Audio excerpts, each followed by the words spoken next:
speaks for about an hour. And after the hour, we take a short break, a minute or so. I'll go through some the schedule that we have set up for this week. You can stretch your legs, grab a cup of coffee, and then be sure to come back for the Q&A section of our meeting this morning. It's such a powerful time when you have the opportunity to speak with Guy directly and get his insights and his big picture of whatever you might be struggling with to see or understand in your life. So be sure to take advantage of that time as well.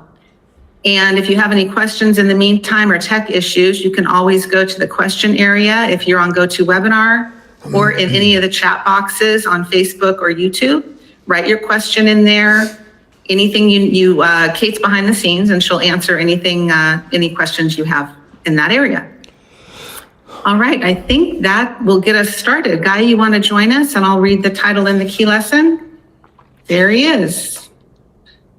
All right. Is your sound on? Yes. Okay. Okay, thank you. All right, the talk title this morning reads, Use the light of heaven to release you from this unseen hell. And the key lesson, the first key lesson today, a quiet mind never goes out looking for guidance because it never gets lost in thought.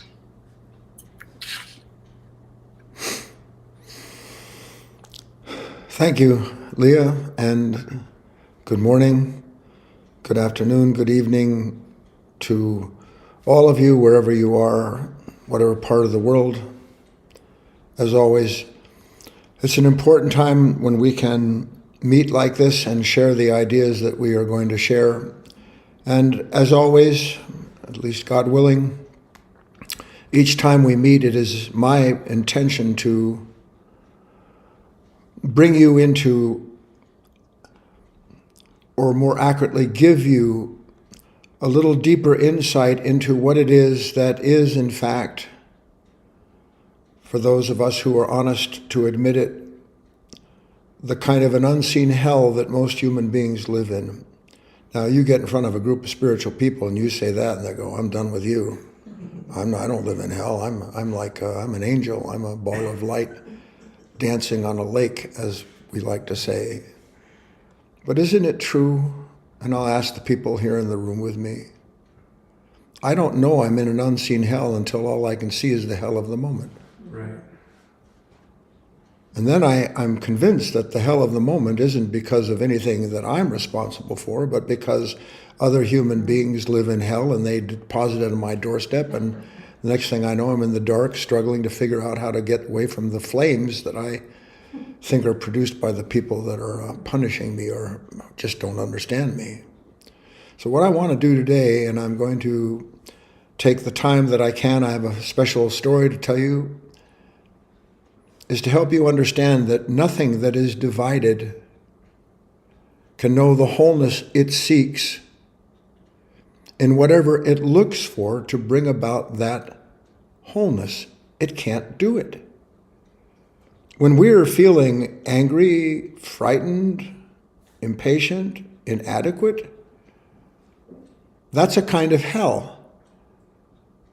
But we are visited in that hell by a nature that promises heaven if we just do what it says, if we just agree to how it's tempting us, which is an accurate word, to identify with whatever the next series of thoughts or feelings are that come out of that moment. So there I am, being punished by thoughts and feelings that I'm sure are the creations of others, and trying to escape a conflict that I see in my mind as being created by someone, something outside of me.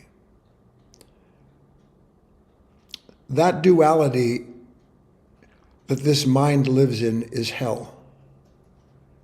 And the truth is there is no other hell. Hell is what the mind makes when it looks for a heaven it's imagined. And fearing that it won't find the heaven it's imagined creates hell out of life on earth, so as to prove of itself that it actually knows what heaven is, because then it can blame everyone for taking away its joy. Most of us have no idea of the truth of that. Every teaching on this planet All Christ talked about was you can't serve two masters, you'll love one and despise the other. He was saying that you can't love the image of heaven that your own mind has made without the fear of hell if it goes away or someone threatens you who are identified with that image. So that's what we're going to look at deeply. And I'm going to, I think, bring into this talk some ideas that are not going to settle easily, but they're not intended to settle easily.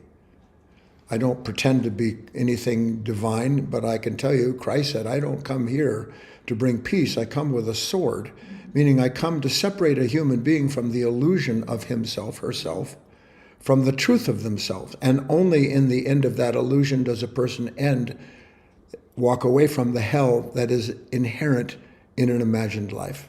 And that's how this dual nature survives, is by a constant state of imagining that whatever it's experiencing is produced by something other than itself, because then it always has time in which it can escape the pain that it is producing in the ignorance, in the absence of clarity of itself.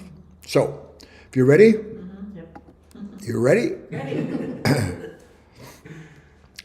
I often, not so recently, but use a certain vehicle where an apprentice angel working under the wings of a senior angel is himself trying to get the bigger set of wings. Don't you want, how about just any set of wings?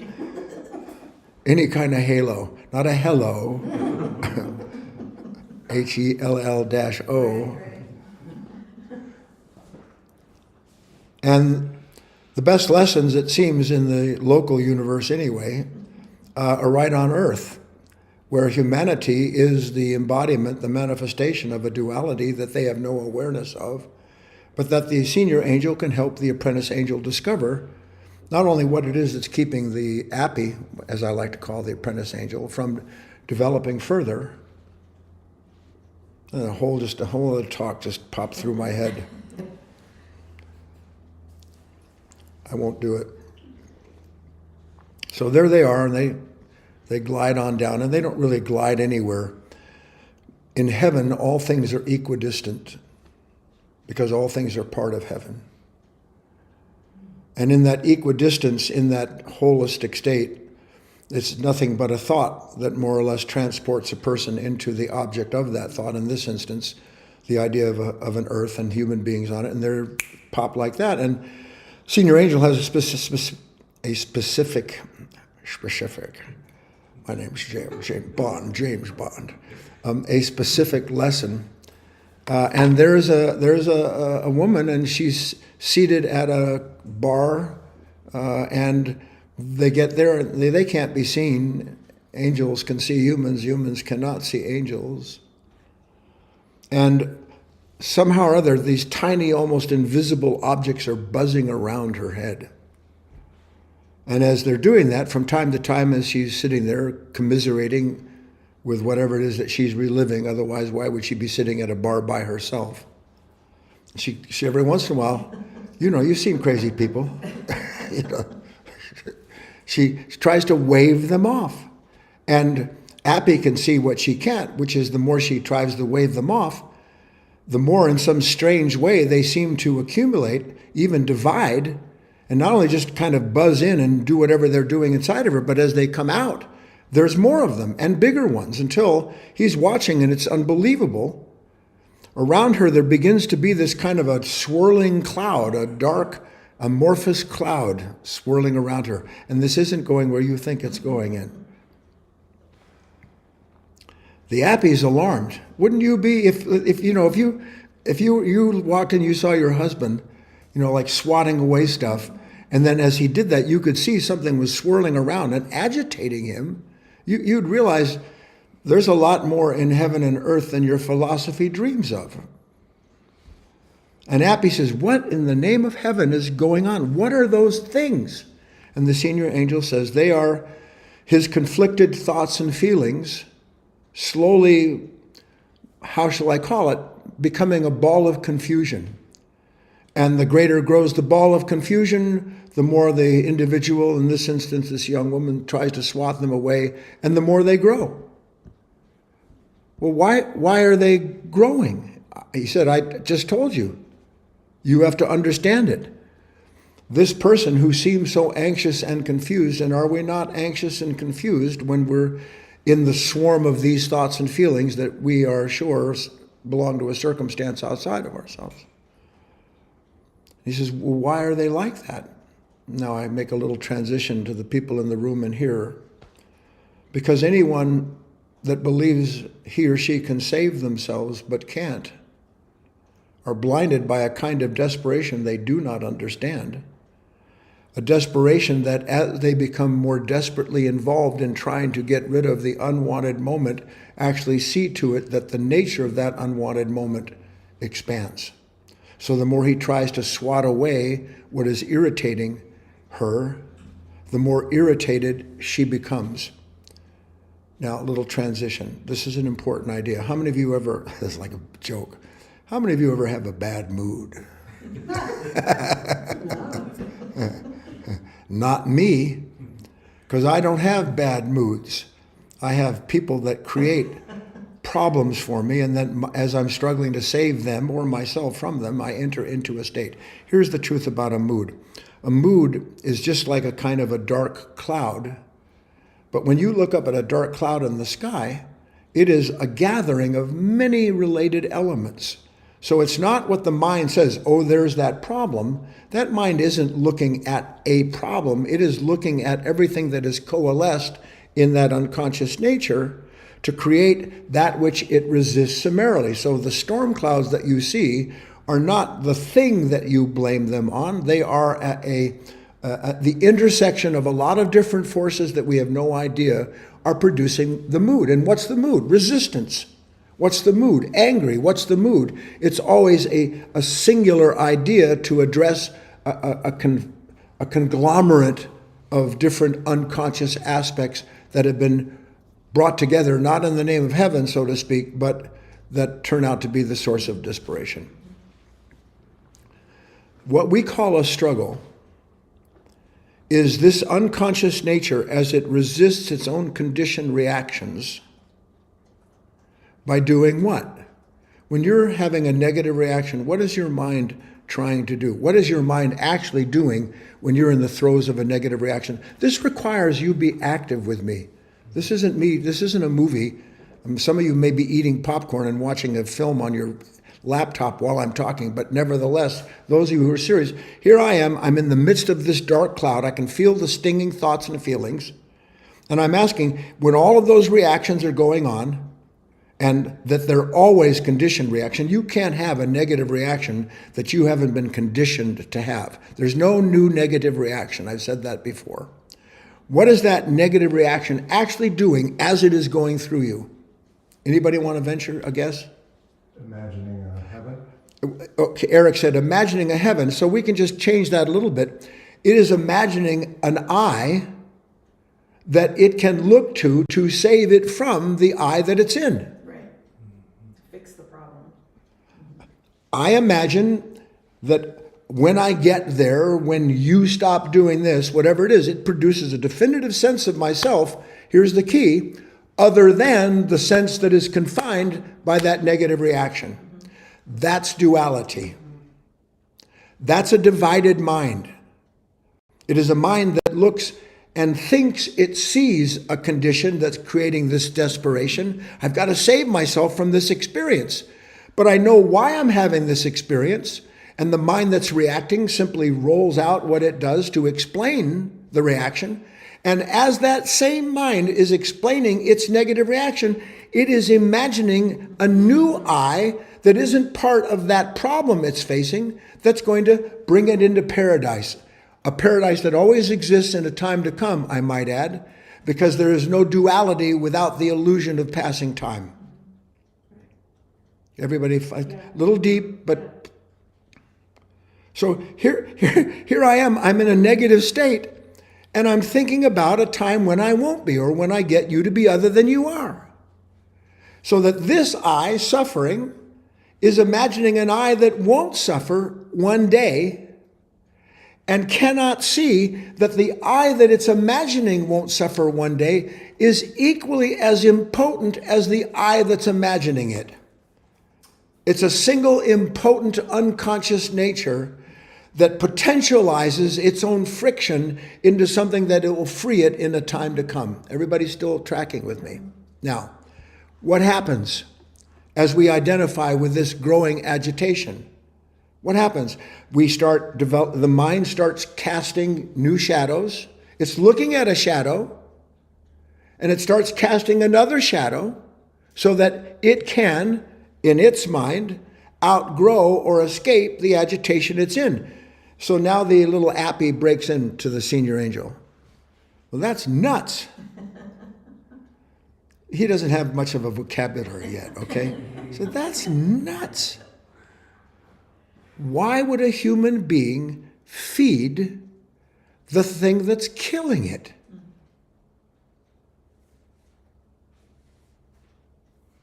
And the senior angel says, that's the point, you see?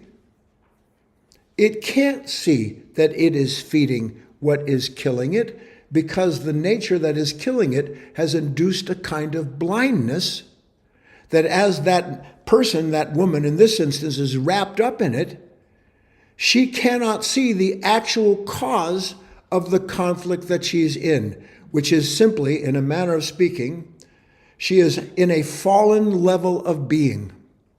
She is in a mind that is divided and that does not know it's divided, and a house that is divided cannot stand. Nor can any solution that a divided mind comes up with ever stand the test of time that eventually proves it to be living in the darkness it can't see. Now, what is this fallen level of being? Take a nice deep breath and try to understand something, okay? As best you can.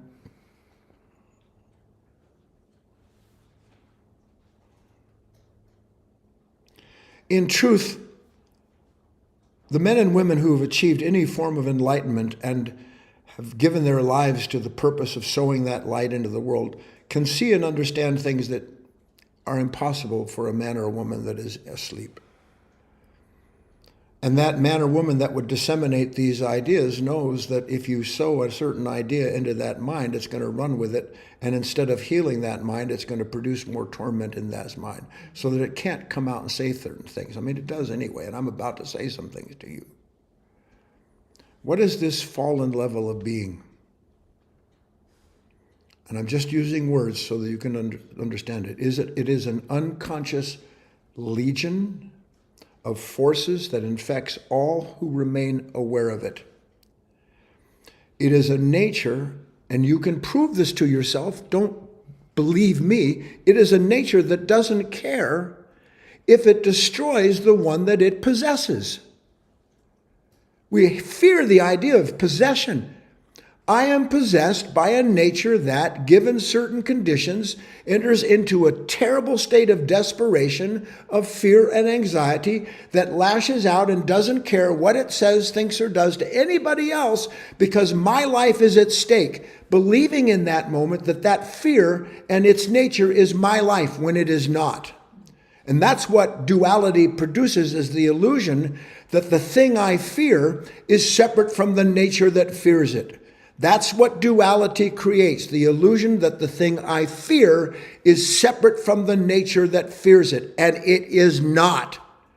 What this nature fears is a projection of its own unconscious attachment and identification to a state it clings to for its current sense of identity. And while I was going through this, because I'm describing to you, Christ called it legion. What I'm describing to you is, imagine for a moment, if you can, a virus.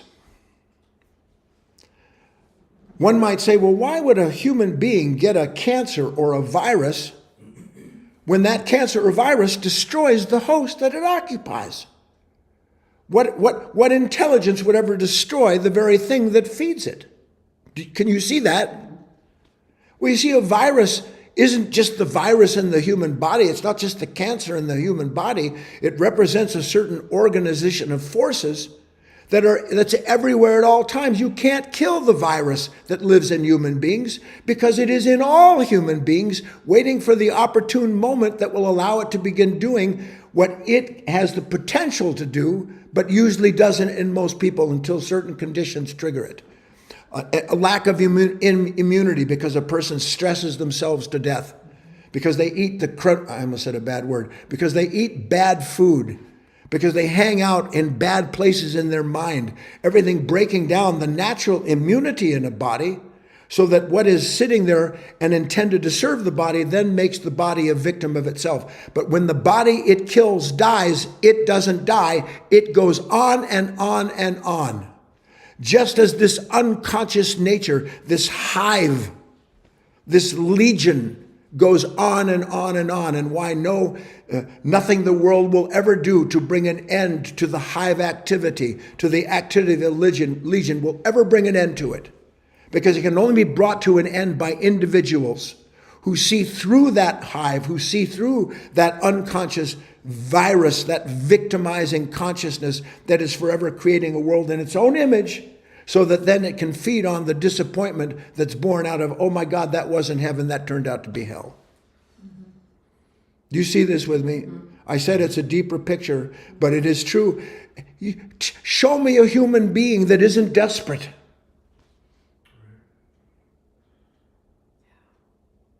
Show me a human being that doesn't have their own truth. You know what you call your own truth? The explanation that this hive consciousness gives you for the conflict that it keeps bringing you into, so that in the explanation you know you're not the same as the conflict that you're experiencing. It's beautiful when you're not afraid of it. So that beauty becomes the end of fear, which is the end of a consciousness that embraces it. Then beauty is the absence of you. And you know that when you're around other people, don't you? Boy, when you're not here, it's kind of beautiful. All right. You got it? Something is operating at the cost of the host. That much is clear? At least intellectually? Okay. Transition. Does life, as it seems to do, move at the speed of thought? So that unwanted moments, the minute you see it, it starts running at you, doesn't it? Oh no. For me, we're going to put this on my gravestone. I wish I had more time. Why do I need more time? Because there's so many things I want, and there's so many things I don't want. So a dualistic nature sees the world around it moving at the speed of its thoughts and their relationship to what that nature sees as real. Please? I don't say these things for fun. If you understood how many hours go into formulating what is a kind of mandala so that we can see the whole circulation of the universe within us. So here I am, and I'm trying to get ahead of what I think is happening or might happen. And so my thoughts are always racing.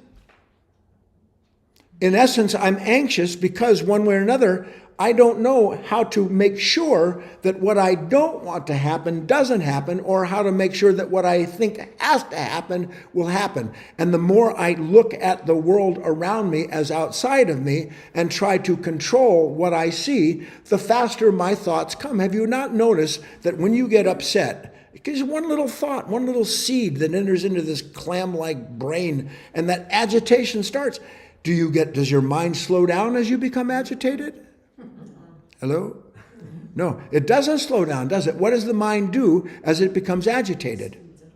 Everything speeds up. More of these little flying, stinging thoughts and feelings. And the more I get stung by these flots. A flot. I love that. That's going to become a new acronym. Wait and see. And as these flots are buzzing and stinging, what am I doing? I'm desperate to escape them. So they're moving at this speed. I've got to pick up the speed to get away from them. And so this cycle of resistance picks itself up, and a person is constantly trying to do something they can never do. You're trying to outrun the thoughts and feelings of a nature that doesn't know they are its thoughts and feelings. trying to outrun a pain that belongs to an unconscious nature that has no idea it is literally creating the condition it resists, and then hoping if it can just have enough together, speed, get all that done, it will be able to change everything. But that's not so. So the converse is true, if you understand it. The speed of thought is inseparable from the nature involved in that thinking. The speed of thought is inseparable from the nature thinking. The more the nature thinks and resists the conclusions it comes to, the faster it has to go to escape its own conclusion.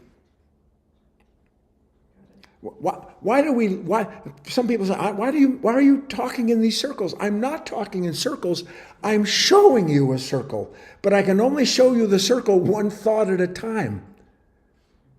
This is why if you will, this is why the atmosphere of a true teaching is required, because it's intended to bring heart and mind and body into a singular observation instead of just this thought about this feeling about that does nothing other than further prove to that nature that it is this feeling it wants and it's that feeling it doesn't want. So here's the point. How can any thought that creates anxiety, unless it's actually hidden in the anxiety it creates, bring an end to that anxiety? If thought, meaning here's this thought about tomorrow, here's this problem, if thought cannot bring an end to the thinking it doesn't want, can thought bring an end to the thinking it doesn't want? I have this thought. Oh, I shouldn't have this thought. So immediately I shouldn't have this thought, because that's not what a good Christian, a good Jew, that's evil, bad thought, bad person. The minute I have an evil thought, appears what? A new thinker who's not going to have those thoughts, believing that the thinker who doesn't want the thought is separate from the thoughts it's having. It's not a circle. It's the expression and the manifestation of something we need to see as true. Otherwise, we do what? Transition. Could that insight that I've just described to you be what was hidden in the wisdom of Shakespeare when, and don't get ahead of me, he said, nothing is good or bad save thinking make it so. We've all heard that, and it irritates a lot of people. Because of course that's bad, of course that's good. So it isn't thinking that makes it so, and you happen to be right. It is not the thought that makes it so, it is the thinker that makes it so. Because the thinker knows in advance of the moment what is good or what is bad, according to this conditioned hive that lives within it, that is the amalgamation of millennia. A body of essentially quantum conditions waiting for certain things to collapse it into a reaction that in turn finds the thoughts that explain the reaction. And then as the explanation comes for the reaction, now I am other than what I am reacting to, and I am not other than what I am reacting to. I am the reaction that doesn't know it's the reaction, because that's the unconscious nature. Are we striking some stuff? So, safe thinking, well, no. What does it mean? Thinking makes it so. There's a thinker there. And when the thinker's busy trying to deal with the thoughts it doesn't want, it's absolutely sure that the pain it's experiencing in those thoughts doesn't belong to it. But there are no thoughts without that thinker. So this dualistic nature hides in a world where everything that it perceives the meaning of, it believes it is other than the meaning that it is now resisting in the form of these stinging insects, these stinging thoughts and feelings that never stop coming over and over again. Now, if you were able to see that, and I understand you can get a drift of it, then you would begin to it's funny how, in one respect, it always comes to the same conclusion that nobody wants, because there's no conclusion to the ability to see the truth of something. If I actually knew that the pain I was blaming you for in my left foot was because I was standing on my left foot with my right one, I could no longer hate you or think about a time to come when you would finally stop hurting me the way you do. I would be able to look down and I would see, I don't believe it. And I'll tell you what would happen. I'd look away 1,000 times because I couldn't possibly be someone who could be that easily deceived. But the action, the release from hell, from an unseen hell, the hell of a thinker that believes it is other than its thoughts. Because no matter what the thinker is doing, it is identifying with its thoughts. The thinker identifies with the thought of hell because it makes the thinker important in terms of saving itself from its own hell. The thinker is not separate from the heaven it imagines, because even as it imagines it, it then imagines the conditions, it bifurcates, it divides up. So the more heaven I imagine, the more things there are that are going to interfere with it, and then I fear and despise the heaven that I've made, all in one nature that doesn't know it's one nature. So the action comes from what? Where does the action come that releases me from this unseen hell? Where does the action come from? Awareness? Awareness. Seeing it. Now, if you've ever been an addict, and all of us are in one way or another, we don't know we are, but we are.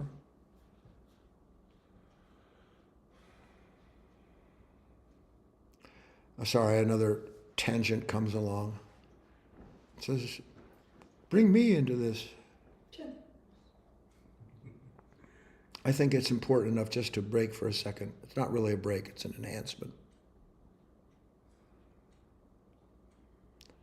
What would you think is the principal addiction of a human being? My wife says thought, but that's not entirely true. There's no thought without a thinker. So the principal addiction is identification, because that's how thinker and thought exist at the same time. If there wasn't identification, I would see that thought's torment. Right. But I don't see the thought as tormenting. I see the condition that the thinker blames that thought on. That's what I see. Do you see it any differently? So I am blind. And it is the awareness of this proclivity to take on an identity that only exists as it does, as something to embrace or resist, because of the relationship of a mind divided in itself. That's how it exists. So an addict, now as above so below, as within so without, an addict does what? An addict begins to see, however they come about it, that that moment that it is involved in, whatever that may be it's involved in, is what? I believe that my pain is because of this material, this product, this body.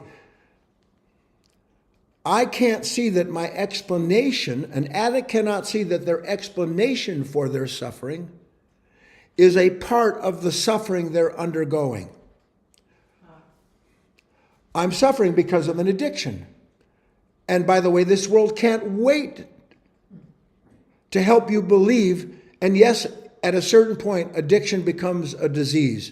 But it isn't a disease of the body and the necessary state for keeping itself in place. It begins as a disease of an unconscious mind that first creates the illusion that it has to have something it's missing.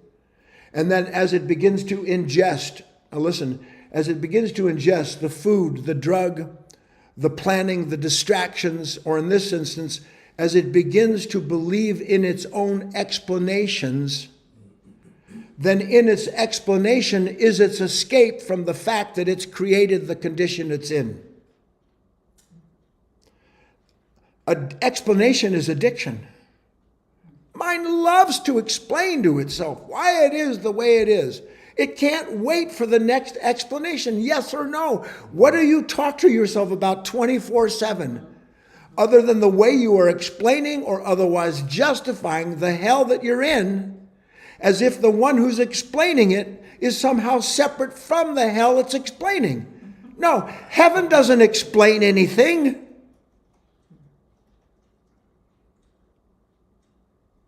Christ healed. He didn't explain. He taught. He taught so that a man or a woman could begin to see that here I am and I'm addicted to whatever it is I'm addicted to. And I believe that the one who hates the addiction is separate from the addiction he hates. I believe the one who says I shouldn't be this way is other than the one he shouldn't be like. And there's no such thing. There's just that nature. There's just legion. Side thought connected to it. I do this so you can see things. You know, you may not see it while I'm talking because sometimes I'm in a room and I'm talking to people like here, and people are leaning back a little bit because I can be struck by an idea. I don't know what the heck it is that I got struck by, but something kind of shocked me a little bit. So that this moment in which I begin to see without any hesitation that I'm standing on my own foot, that negates in a heartbeat any reason I have for why I'm in pain. Because I'm released from the pain by the depth and breadth of the realization of its actual cause. So too are you and I released from an unseen hell that we live in, as we see that the unseen hell perpetuates itself by a nature that denies it is the father of its own suffering.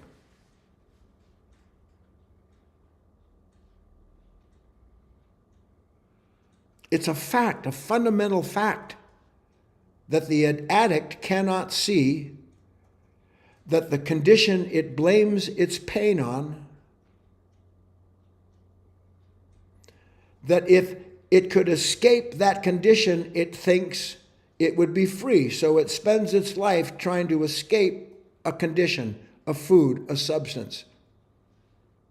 It doesn't see that whatever it is trying to escape doesn't exist without a nature that ensures its continuity by resisting it. If you can follow that. It doesn't want the state that it's in. So let's bring up the key question, if we can, please, for today's talk. Let me know when it reaches the board, will you? Okay. The key question is, could it be that we don't want clarity? I'm going to stop there for a second. Isn't that what brings an end to the condition of an addict? Yes. He or she sees that what they hope will save them is killing them. And if what they see will save them is killing them, then the nature that sees hope in what is killing them, cannot be what it promises to be. I want to make that clear to you if I can. I hope that if I could just bring an end to this addiction, I will somehow achieve freedom. So I imagine the end of that addiction. I see the end of it. But I gave myself to it. And I give myself to the hope that I have, failing to see that the me that hopes in this healing doesn't exist without the pain it's trying to heal. I see I am both sides of the equation, in essence. The clarity that I can't escape a pain by embracing what the pain points to as the solution brings an end to the nature involved in that pain. Please? Yes. So what saves the addict? Clarity.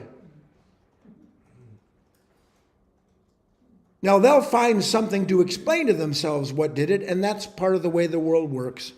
They'll create a system, and sometimes that system is better than no system at all.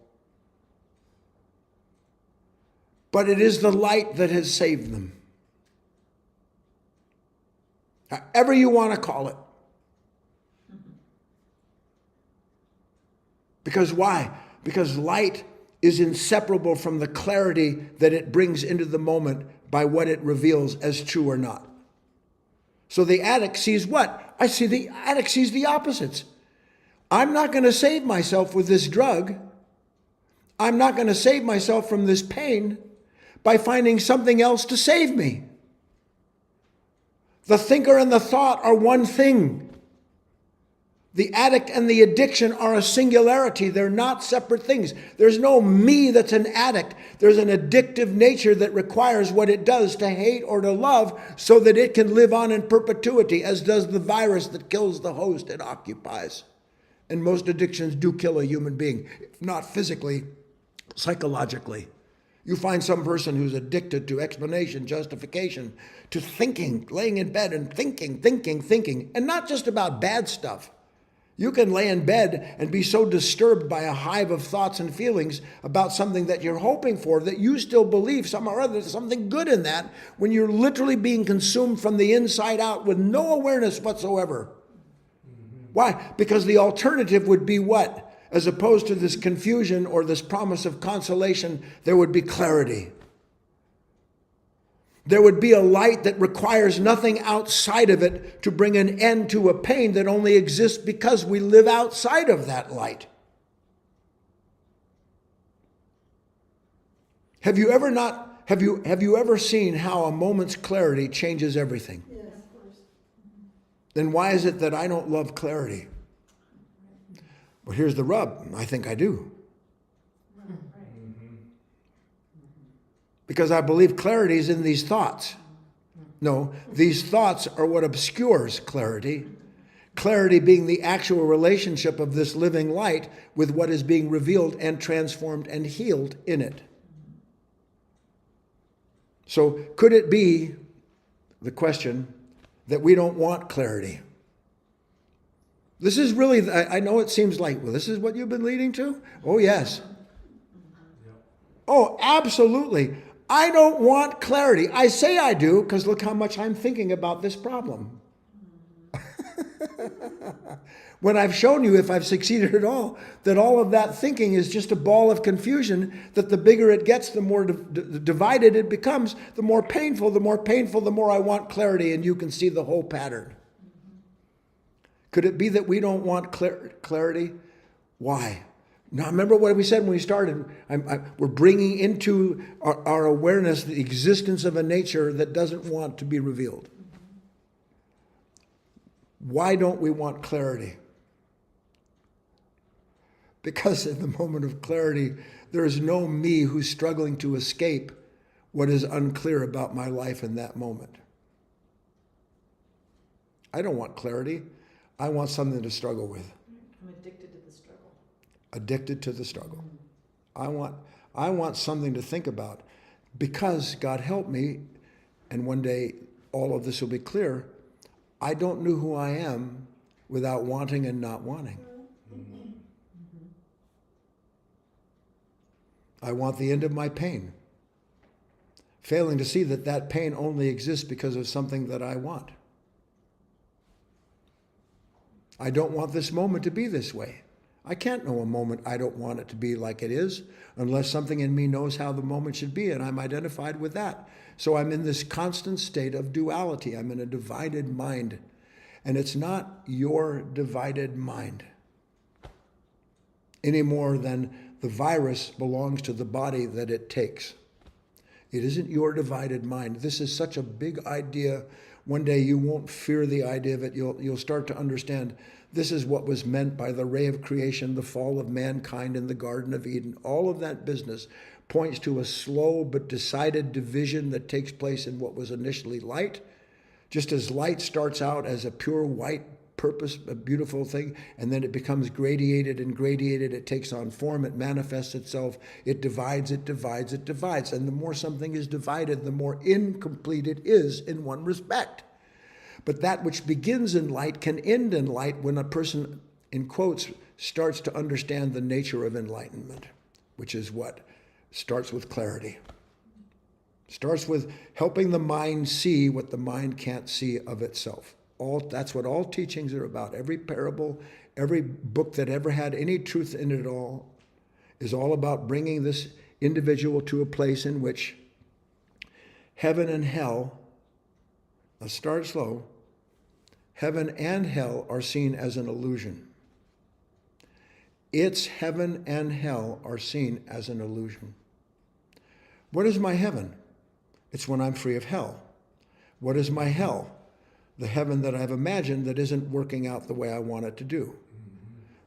Nothing is good or bad. No heaven nor hell exists save for thought makes it so, save for the thinker that is forever creating in its own divided image these opposites called, one day this will be great, no, this is terrible. That's all it does, is it vacillates back and forth between the experience of wanting and not wanting. The end of that takes place with the revelation of it, not by achieving this or escaping that. Not by achieving or escaping. And who am I if I'm not trying to achieve or escape? Observer? Say what, Mike? Observer? You're just... Okay, I'll go with that. A voice from the crowd. An unlikely voice at that. Yeah. If I'm actually in that place where I want clarity, where is clarity going to start? With identifying? No, clarity is going to be with observing, with being a witness of this consciousness that is divided, and then seeing how, well, you know what? I'm anxious again. And then instead of trying to find a solution to the anxiety, to recognize that anxiety comes to an end when the consciousness that creates it is revealed.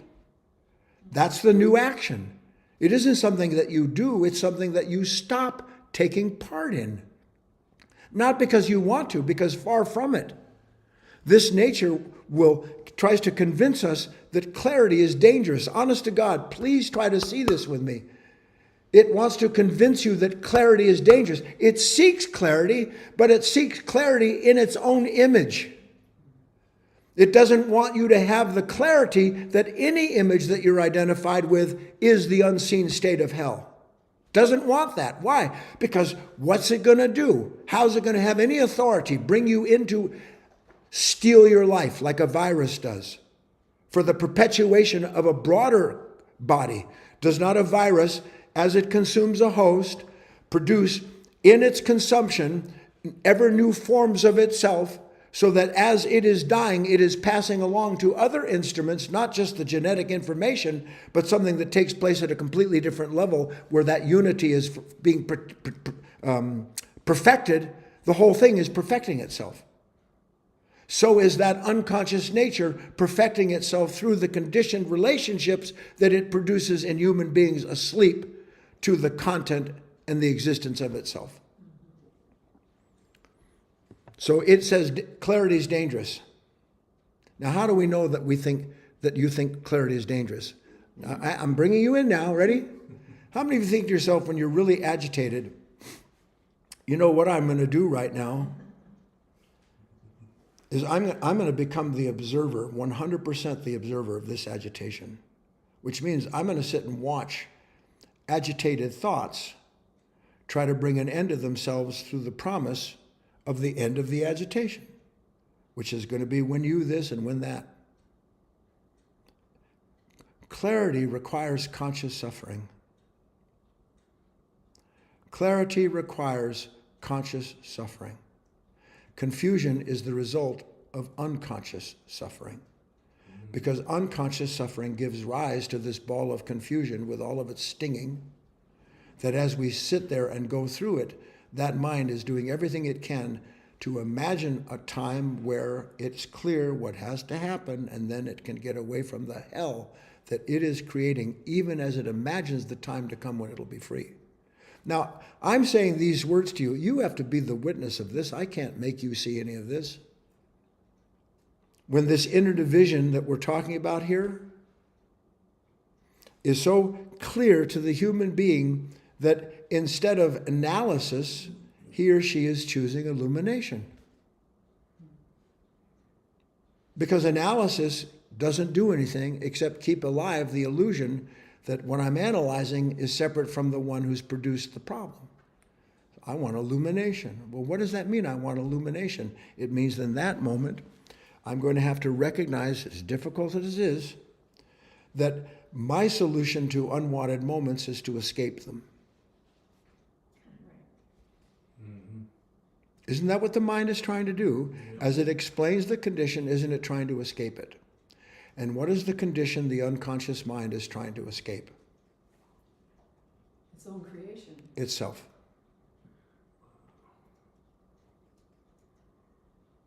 Now, if I see that, when an addict sees that it cannot escape, for instance, into a drug, a drink, or something new to replace the drug or the drink, what goes on inside of that addict? First, there is a revelation of the fact of that, so that it can't be argued with. But does it mean that at the end of that addictive nature? Does the addictive nature just go away? Ask anybody who smokes, drinks, does the hoochie coo. No, it doesn't go away. Oh my God, it's becoming clear. Oh my God. I keep doing the same things. I keep thinking the same things. I keep hoping the same answers are going to produce a new change. Oh my God, it doesn't. Yeah. But if the action is indicated in the revelation, then anything I do other than to let the clarity act as it's intended to, then can at last be seen as something contradictory to myself. We don't see the conclusions we come to free ourselves as contradictory to us, do we? Or is every conclusion I have about what's wrong with my life going to change the contradiction that you've created for me, that you've produced? No. So when this inner division is seen, not analyzed,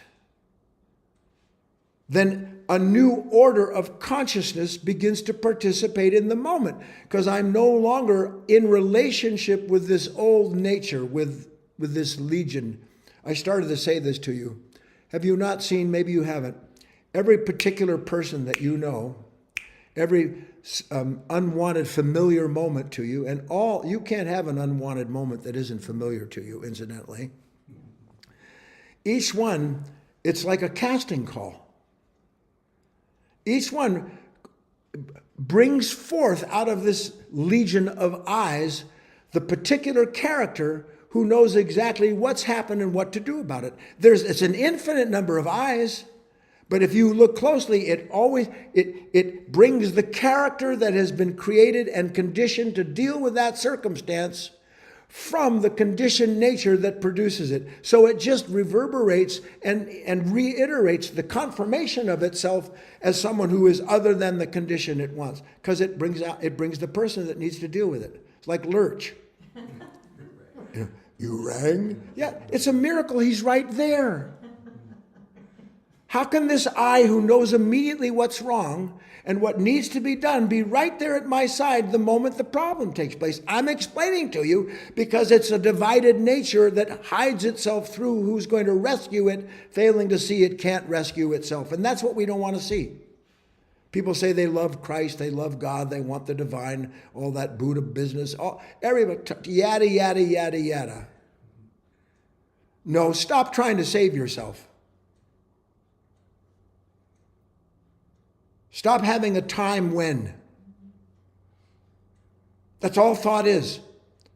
First, the mind uncomfortable, disturbed by something that it didn't catch, move through it, which is a whole other talk. Did you know that way before, relatively speaking, way before you ever take an action, something has triggered something inside of that brain of yours, and then that triggering in that brain then produces an I that knows what to do.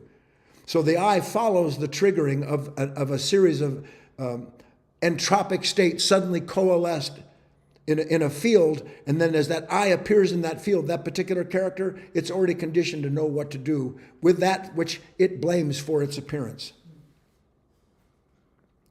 So here's the exercise. You ready? How many of you know the expression, your mother says to you, stop running with that herd, with those people, right? Stop running with the hurt. Stop running with the hurt. It's not your hurt, and it's certainly not you running with it. And the only way you're ever going to know that is when you stop running with the hurt by daring in that moment to choose clarity over whatever that mind looks to console itself with. Can you imagine a mind, and it's true, you may not think so, a mind so filled with monstrosity that it consoles itself by knowing why it's in pain. Every time you know why you're suffering, you find consolation in it, because the consolation belongs to the next step, which is what you blame for it. And the consolation isn't just inside of that pain, it's in the perpetuation of a familiar sense of self that it requires in order to take from you your life, the fulfillment, the continuation of it. I'm consoled by knowing how much pain I'm in, because at least I exist as someone in pain who will one day escape this pain by an act of sheer will, of the immense clarity. Pain in and of itself and the nature that produces it cannot create clarity. It creates the illusion of clarity, the light that dwells in the darkness that knows it not. How great is that darkness if we call it light? That's what I'm talking about. It's what I spoke about yesterday. This ties into yesterday's talk. So stop running with the hurt. And how do I stop running with the hurt? Is there a how to? Is there a how to stop running with the hurt when the first thing I want to do is run? So I have to recognize that, oh, wait a minute, I want relief. Isn't that what running with the hurt is? I want relief. I'm anxious, I'm angry, I'm afraid, I feel inadequate. So much to do. I want relief. Don't look for relief. And the only way you'll ever stop looking for relief is by realizing that there is no relief for a mind that creates its own pain. Then the action is inherent, and you will begin to suffer, quite literally picking up the cross. You will quite literally begin to understand what it means to consciously suffer, not the end of yourself, but the end of a self that you took yourself to be, so that in the end of that, there is what? I'm released from the hell it creates, and a new heaven doesn't exist that it imagines. I enter into the heaven, the light of heaven that has shown me the truth of myself and set me free at the same time. Thanks. Let's take a quick break and we will Leah on. move on. Bring Leah on. Oh, we'll bring Leah on. That's like moving on. She's on. Leah on. All right. Thank you, Guy. Okay, like I said, we're going to take a couple minutes. I wanted to mention those of you that are on YouTube or Facebook, if you'd like to speak to Guy directly, you'll find a link to sign in and register on GoToWebinar in the talk title, description, etc. area. And you can go register in there, and that'll give you the opportunity to speak with Guy directly. If you'd like to write a question, otherwise we'll read your question and Guy will answer it that way as well. And I'm just going to quickly walk through what we have going on this week as far as classes for you to participate in. Monday nights, we do a student study group. That's for our Wisdom School members. If you're interested in that, it's a very minimal monthly fee, and you get all this additional access. You can go to guyfinley.org / I think it's Wisdom. Pretty sure it's Wisdom, but you'll see it on the website, and join our Wisdom School. Wednesday night, we're going to have classic talks with Guy. Those have been phenomenal. Those are talks that Guy did in 2016. And we're loving those. And then Friday night is also a student study group. Friday night, we will be discussing this talk. So this Friday, you'll have students that get together and share their insights. We all learn so much from each other, and that will be on today's talk. And then Saturday, Guy is on Insight Timer at 8 a.m. Pacific time. And then we're back here again on Sundays. So that's kind of how we roll through our week. We have many nice opportunities to keep this work alive within us all week long. So I think that gets us going. Again, if you have a question, go ahead and put it in the question area. Kate will get that over to me. And in the meantime, we have 2 hands up. We have Patricia. Patricia, we'll get started with you because I know we ended with you last week. No, Guy, are you ready? You no, have something else to go. I have a summary to the whole thing in a special key lesson that I'm going to ask Eric to put up, and I will read it, and then we can go to the people that want to talk. This is a good summary of everything we just looked at. Anxiety, fear of the future, painful regret exists only in the absence of clarity. Clarity is not the product of thinking. It is the realization that if thought is blind, so is the thinker. Clarity is not the product of thinking. It is the realization that if thought is blind, so is the thinker. In the light of this understanding is revealed a new and higher order of being, a divine intelligence that cannot harm itself, let alone anyone else. One more time.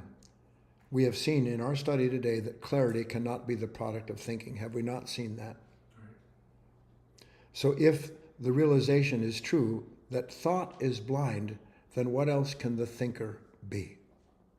The thinker is blinded by its own thoughts, by its identification with them, and identification is a form of blindness we don't see, but by the grace of God, there is a clarity, a light that can reveal that to us. Now we can go on, Leah. Okay, Patricia, I am unmuting you. Hi.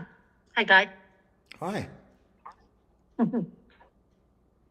So I'm going to describe what I was feeling last week during your talk. Okay. And I wanted to connect it with what you're talking about today and see if we can kind of sort it out. Yeah. So I was dealing with, the last month or two, I've been dealing with a lot of worry. I guess I have an addiction to worry. And I was noticing that I had resistance to an event or a change that I didn't want.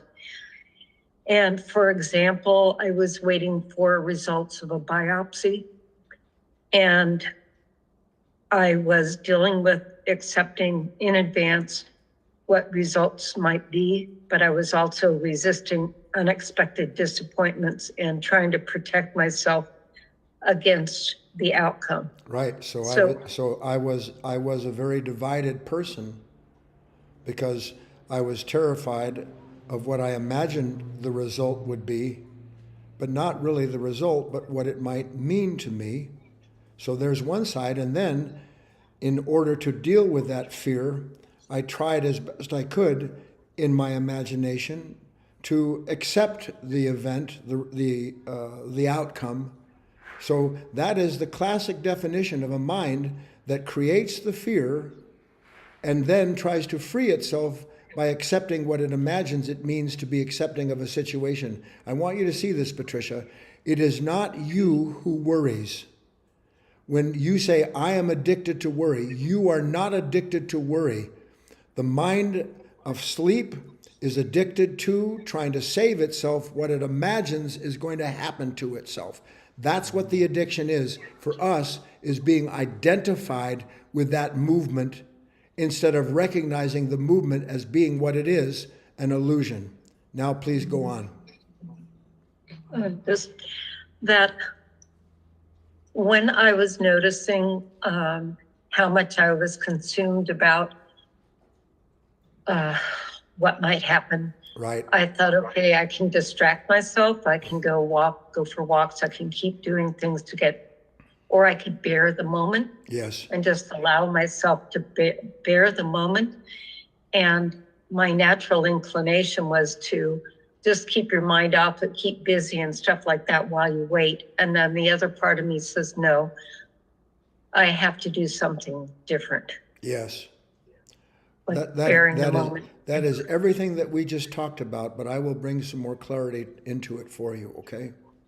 Okay. So what you said is, properly so, I realize the futility of trying to figure out what may happen and what I should do if what I fear happens. I see it. It's nothing. It can't help me. So that trying to escape what may or may not be is futile. Now, the other side of this is that the mind then says, well, I'm just going to deal with what I'm feeling. And what I want to help you see is that the task isn't to agree to suffer myself because that's all there is to do. The task is to see the nature that wants to suffer because it believes it knows what may happen or what it should do. So that we're not just identifying and agreeing to suffer this identity, we're using the suffering that that identification creates to have clarity about the matrix of that misery, the matrix of that nature that's producing this. Then we gain insight, we gain clarity, Patricia. That's the main thing. A condition can create confusion and conflict and drive that cycle, or we can use the very moment to consciously suffer the end of that nature by becoming a witness to it. The witness changes the relationship to the consciousness. The consciousness cannot change the relationship to itself. Do you follow me, what we're looking at, what we're trying to get to? I do. Yeah, I do. That's really helpful. That's it. That's it. I'm going to become, as I said, I'm not going to run with the hurt. But if I don't run with the hurt, I'm going to experience it. I'm going to see it. In the seeing comes freeing. Write this down. I've said it before. You may not have heard it. When it comes to these moments, and by the way, may I tell you, I know exactly what you're going through. That the feel is real, but the why is a lie. The feel of terror, the feel of, oh, what does this mean? It might be the end. It could be this. It might be that. I don't want any more suffering. So the mind imagines all of this so that as it's imagining, it can derive that identity. And then as it tries to figure out how to be and what to do, should all that come to pass, it's got another identity. And they're the same nature.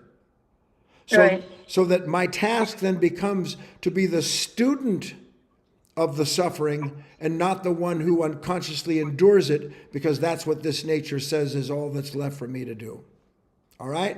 Okay. Yes, thank you. Well done. Okay, we are going to go to Chris here in the room, and then Tony, you'll be next, and then we have a question. And then the queue's open. So here's Chrissy. Here's Chrissy. Good morning or good afternoon where you are. Hi, Chrissy. I was just going to say, I was thinking about it today, and I've been studying higher ideas for almost 40 years.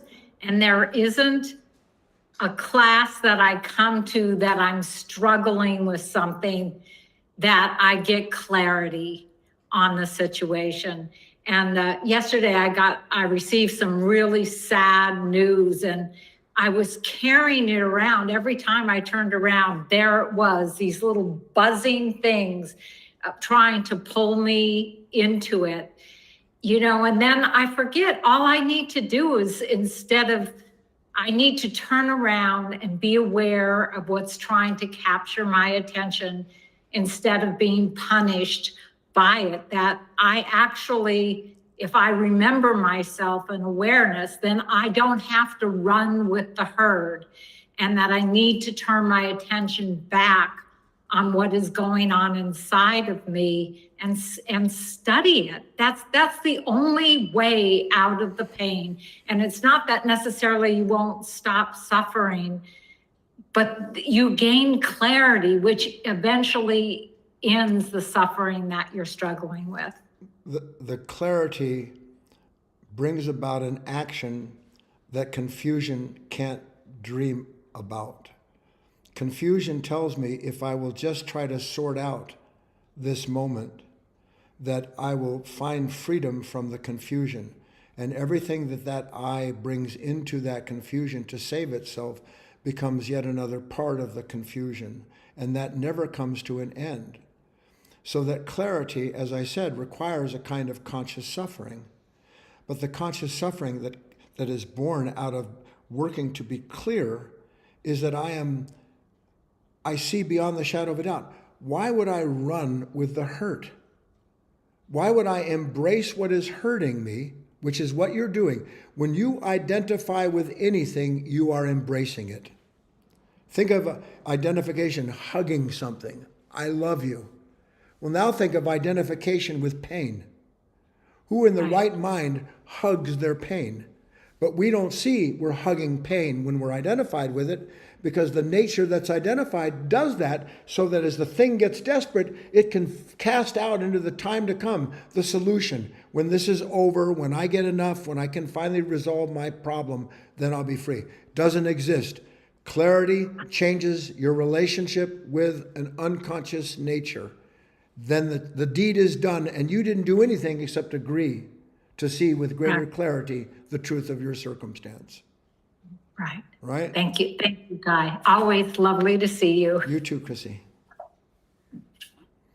While I'm waiting for Leah to take the chair, I didn't put into the talk because I knew I wouldn't have time something that is really crucial to the whole thing that Chris was just bringing up. She actually started this conversation with it. How is it after 40 years, I still do the evil I don't want to instead of the good that I would? I know so much. I mean, I know stuff, right? You ask any aspirant, even if they're only 3 weeks. I've been studying for 3 weeks. Why aren't I free? I should be free. Why? Because of what I know. Where's what you know when the bugs come? When the pain appears, where is what you know? And I'll tell you where is what you know. It's out the door. It's out the door. Why? Because I've closed the door on the possibility of the clarity the whole thing's intended to create by hoping to clear up the condition for myself. I can't clear up myself. It's impossible. On we go. Okay, thank you, Guy. We're going to go to Tony. Tony, I'm unmuting you, and then our queue is open. So go ahead and raise your hand. There you go, Tony. Thank you, Leah. Hello, Guy. How are you? I'm good. Hi, Tony. Thanks. So don't take, your talks are wonderful for me, myself, and I mean, for self-clarity, for self-development, for self-realization even. But, all of us are part of these organizations as well, and clarity requires conscious suffering sometimes of other selves in that organization. And yet you have to be conscious of how you want that organization to project itself out there. True, as an identity of some kind. But the fact is, it takes several selves to make a team, to make an organization.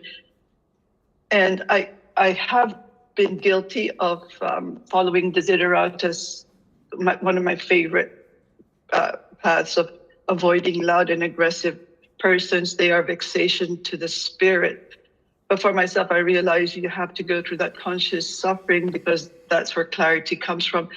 What do you do in an organization where there's so little conscious suffering happening, when there's so little clarity? How do you do this? Where do you start?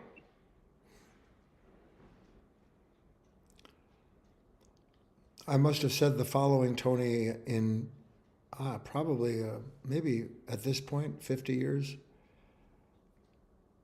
maybe 500, 1,000 times. And you just have to see the truth of it. It doesn't matter how many times I say it. When a man or a woman, by the grace of God, enters into that light of clarity, or more accurately, that light of clarity begins to replace everything that person thought was clear and important. That clarity is safety and security itself. That clarity does not seek confirmation. So clarity never projects anything. Clarity understands that trying to project any image at all, any idea, any ideal, no matter how sophisticated or subtle, is the beginning of the suffering that it couldn't see it was participating in.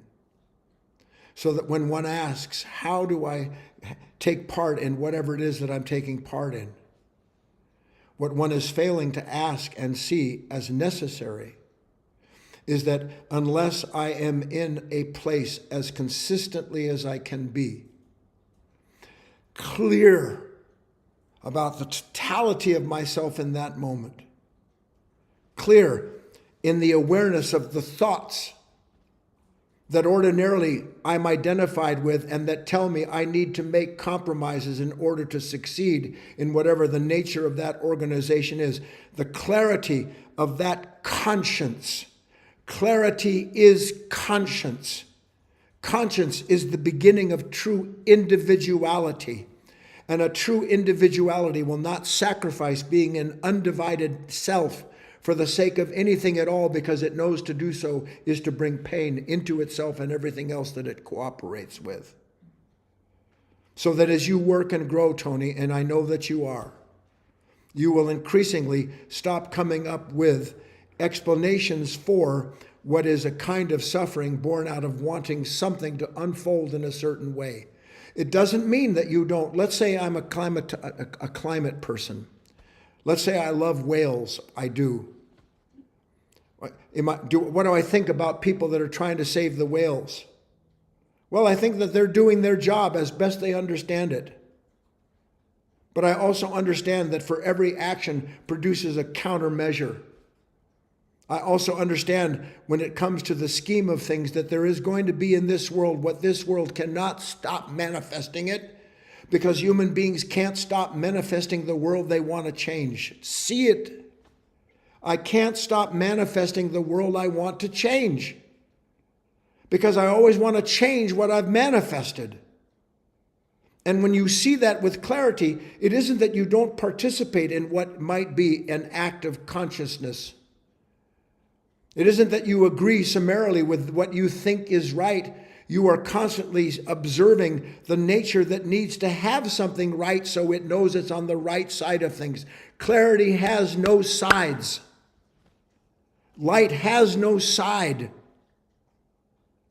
Awareness sees all sides without participating in any of them.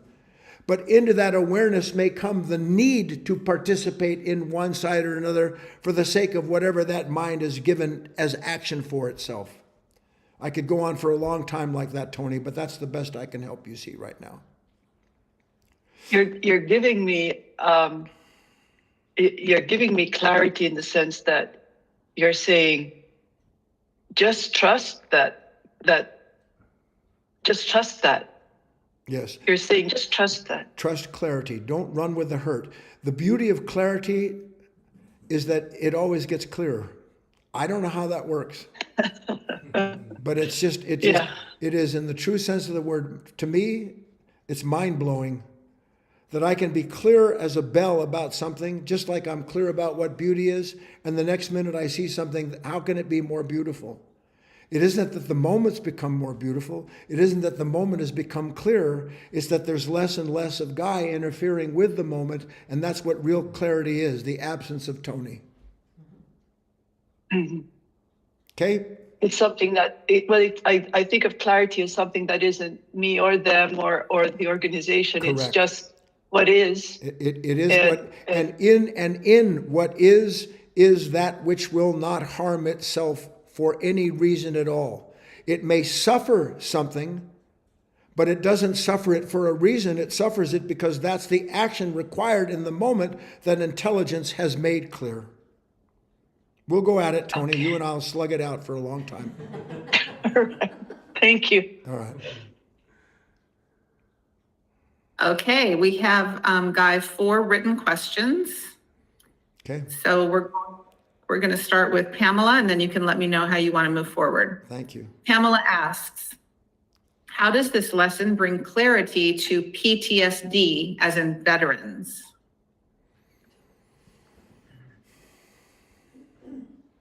I actually think about that quite a bit, Pamela.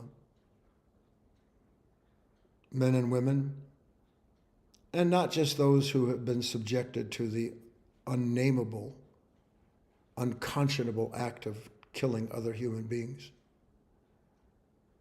But how about post-traumatic stress syndrome in a family? Everybody suffers from PTSD. But what is PTSD other than an involuntary memory that as it appears is resisted? A conditioned thought. I never went to war. I don't think I would have, but I was paralyzed as a young man. I hear something, for some reason, I hear a loud retort, a big shot of something go off, I'd jump.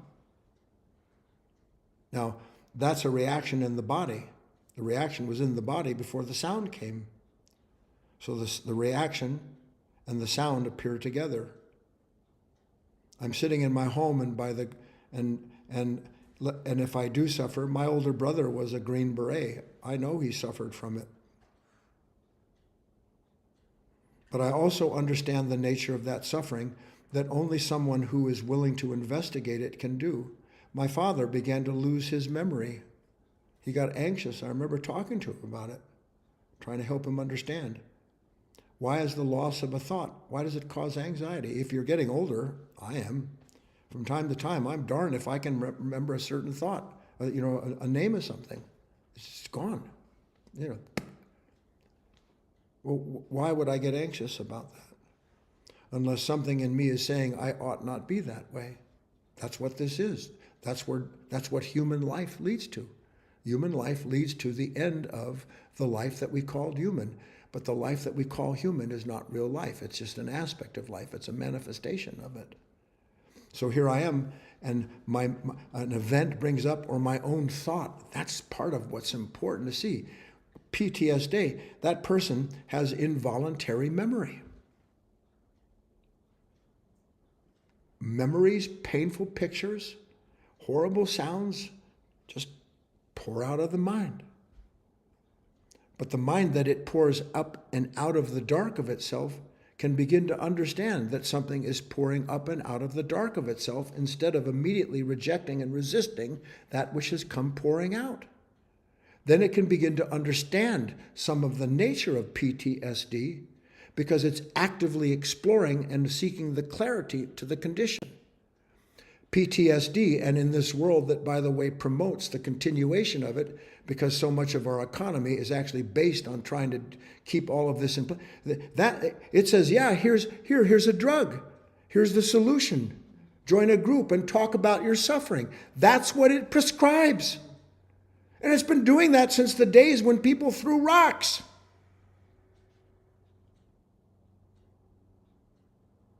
So, can we become a participant in a different way?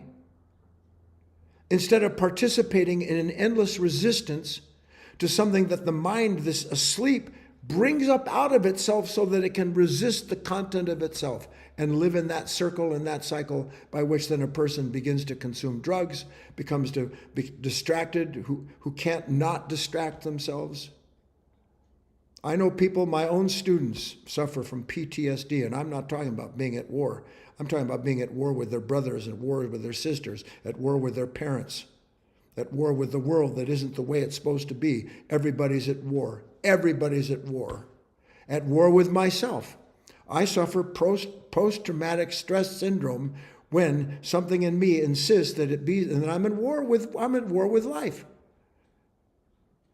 And then I go drink or drug or eat or distract, do something to escape myself. I can't escape myself. All we need to do is to understand that it's possible to transcend ourselves if we have the proper clarity. That's a long answer to your question. Next question, Leah. Okay, we have a question from Susanna. Please give more examples, synonyms, thoughts, attitudes that express clarity. And instead of running with the hurt, then what should I do with the hurt? Stare at it? Hi, Susanna.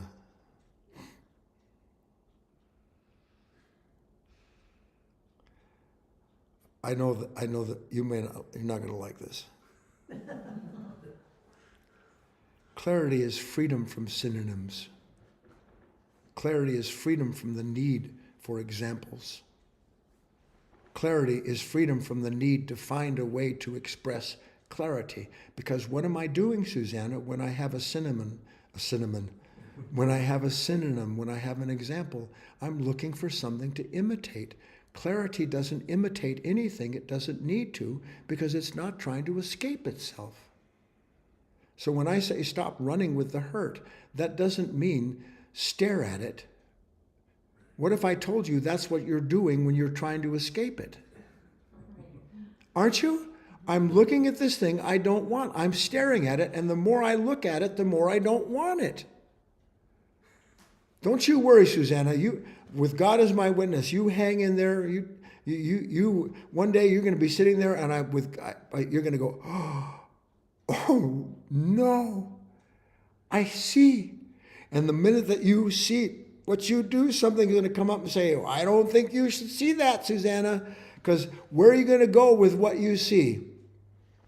Where are you going to go with what you see? And you'll understand the thought that says, where do we go with what we see, is what in fact you need to see. Because there's nowhere to go with clarity. Clarity immediately eliminates the need for time, for a place to go, for someone to be. That's what clarity is. That's the best I got for you right now, but don't stare at it. Okay, we're going to go to Helene. I heard Patricia's comment, and I pray she is good with her outcomes and her biopsy. Of course. Patricia mentioned that as a reaction to the fear, she goes into do mode to distract herself from the distraction of fear.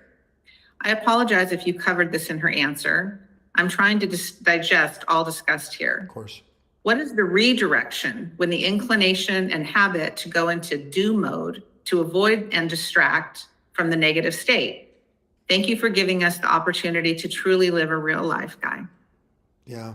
Look, it's a great question, and these questions all come to us from a certain amount of work that we've done, that we've understood, that we want more clarity about. So I'm going to help clarify the question for you a little bit, Helene.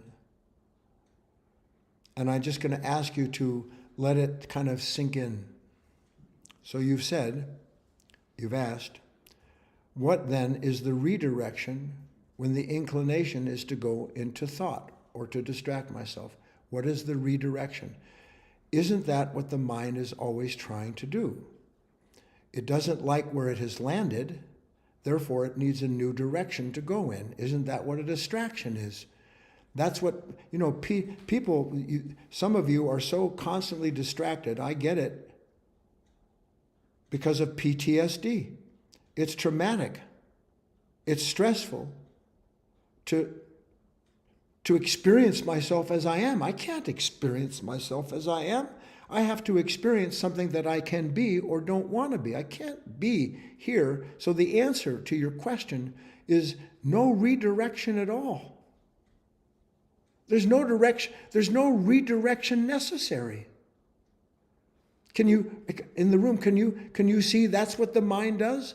It directs you towards a certain thought or feeling that's stressful. And as it brings you into identification with that, then it doesn't want where it has landed, and it says, I need a new direction to go in. So I'll pick up my iPhone, I'll get on the tube, I'll do something, I'll eat anything, because then I'm redirected to something that isn't as painful as where I landed. No redirection. That's stop running with the hurt.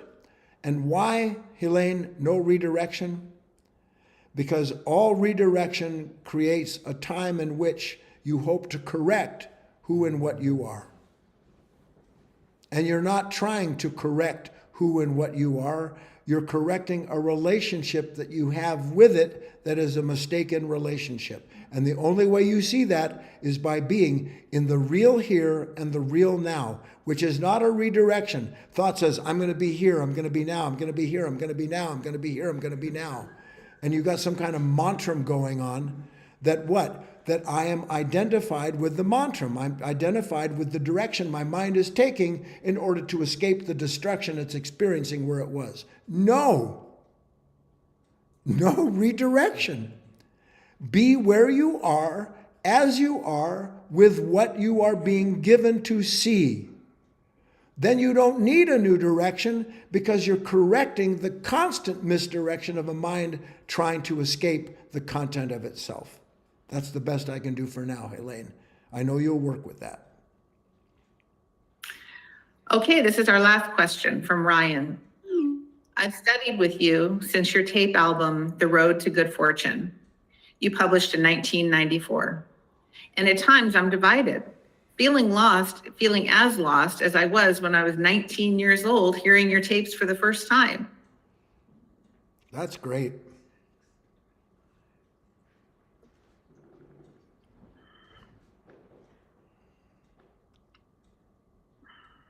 It's a paradox that as a person achieves clarity in their life, they don't want the result of the clarity. It's clear.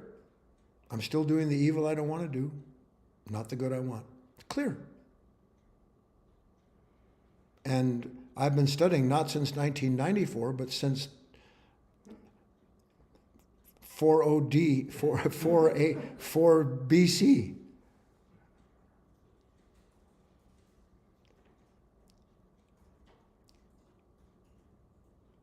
This nature, this mind, this divided mind cannot survive the light, because the light reveals that divided mind only exists as long as it has the time it hopes to escape itself in, or the time it hopes to escape.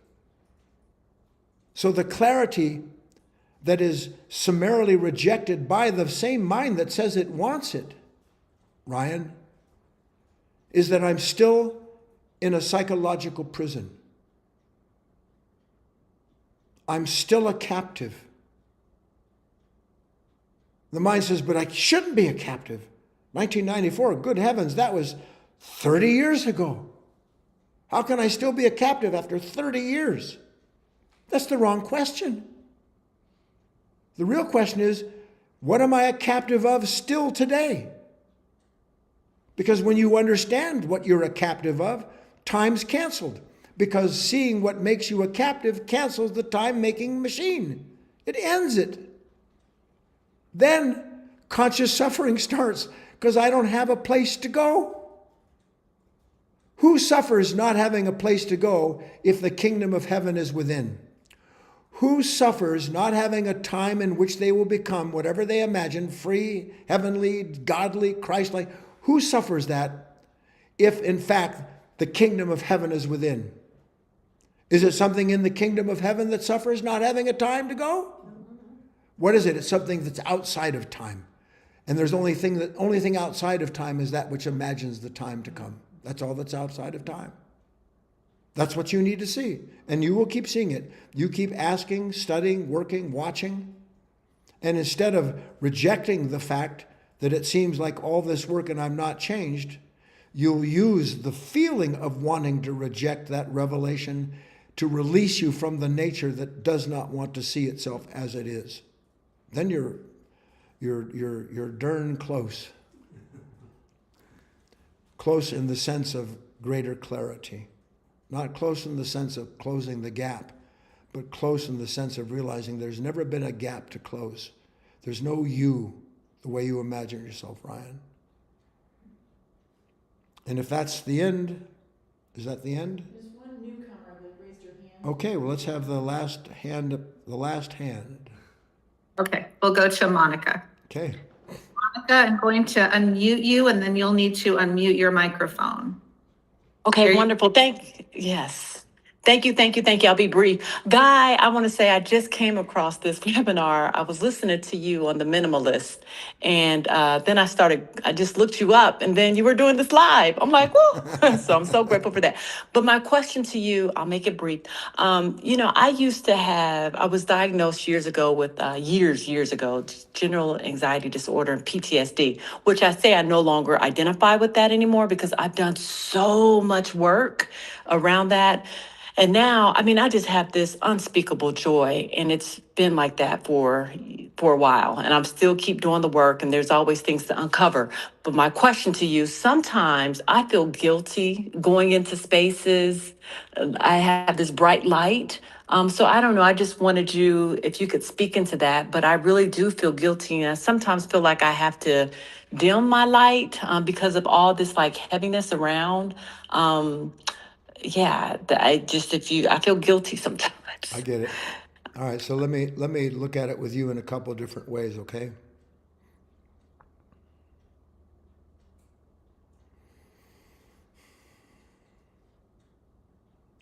What does clarity do? Or I'll say it in a different way, Monica.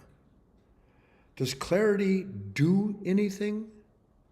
Does clarity try to bring clarity into the moment? Does clarity try to spread light? Does clarity fear that it's too bright? Or is clarity the revelation of a nature that's identified with all of these things that I just described?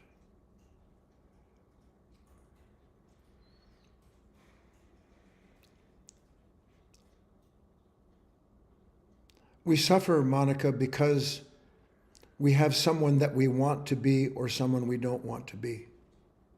I want to be someone full of light. Why do I have to want to be someone full of light if I'm full of light? I suffer from not wanting to be full of light. I suffer from fearing that my light is going to hurt someone else's eyes. Light doesn't fear what it does, any more than the sun fears what it brings to the life that it gives. So you're looking at a certain state within yourself that you wouldn't be asking if you didn't suspect something about it. And what I want to do is help bring this clarity into your suspicion. Clarity does not suffer from being clear. We suffer from the clarity that shows us where it is, that we may say we're clear, we may say I know, we may say I've been studying for thousands of years, but into that 1,000-year study comes this terrible pain of guilt. Into that 1,000-year study comes this suffering that for which I have no explanation, but which I'm very quick to cover up with a Band-Aid of this brightness that I identify with instead of seeing that I am not what I've imagined myself to be. This is the most difficult thing about true teachings. What everything was ever said about how a human being becomes illumined in the sense of bringing Christ, the light, into their life. I'm not what I imagine myself to be. Life continues to prove it. I call a shock, Monique, a close encounter of the truthful kind. Suddenly here's this shock. Can I use the shock instead of trying to identify with some truth that makes the shock go away?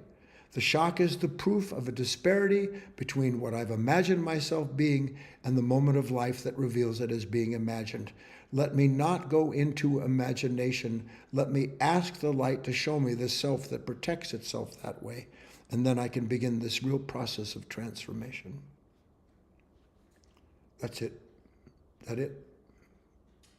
That's it. I'll see all of you. Do your work. Don't run with the hurt.